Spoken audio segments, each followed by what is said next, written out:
MotorWeek is made possible by TireRack.com, RockAuto.com, State Farm, and WeatherTech.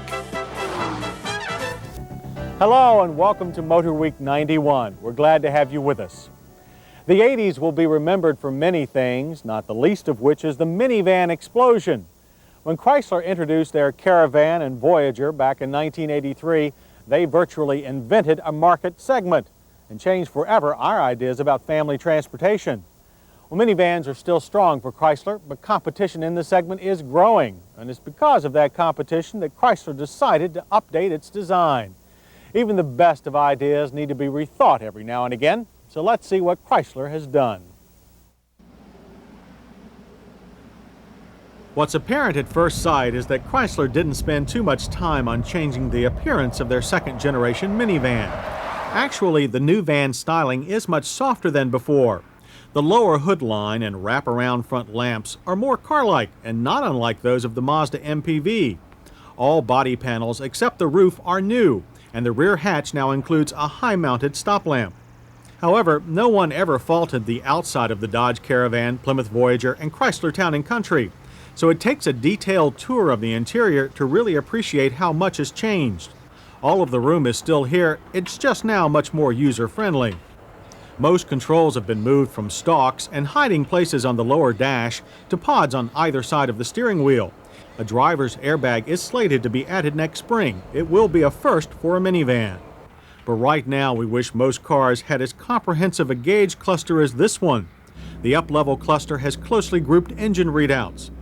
When we tested this Plymouth Voyager SE prototype at Chrysler's Proving Grounds, we were impressed by the quality of the seat and door fabrics.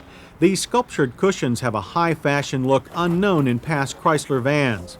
The foam-injected seats were also quite comfortable with good side and back support for a family chariot. One driver comfort complaint, the parking brake pedal takes up too much of the floorboard space. Cruise controls reside at the bottom of the wheel, and it only takes a short reach to get to the pod switches for lights and wipers. Switches now work with a sturdy, tactile feel. The gear shift remains on a big steering column stalk, but the radio has been moved much higher in the center console.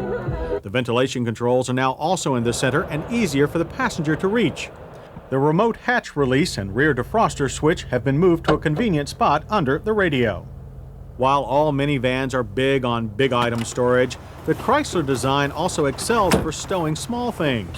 The large glove box is new, while the huge under-seat storage locker has been retained. Most models can be ordered with a full-length console. It has a tilting bin at the bottom, a storage nook higher up, and a disappearing cup holder. With its front-wheel drive design, it's easy to walk to the center and rear seats of the Chrysler vans. A rear heating and air conditioner blower is available, and all the outboard seats use shoulder belts. The heavy van-style sliding door remains, but it now has a handy inside grab handle to make operation easier. Around back, the single-piece hatch opens as before. You still need a key to do it, and the seats fold as before. However, the seats are now easier to remove thanks to a seat latch system that no longer fights back. As before, the hatch has its own strap to aid closing. On the road, the car-like handling of the original Dodge and Plymouth vans has been enhanced.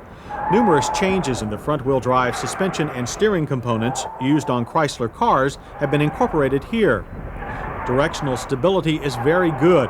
Body roll, while reduced, remains moderate. Engine selections remain much as before. Base vans come equipped with a 100 horsepower 2.5-liter four-cylinder with a 3-speed automatic.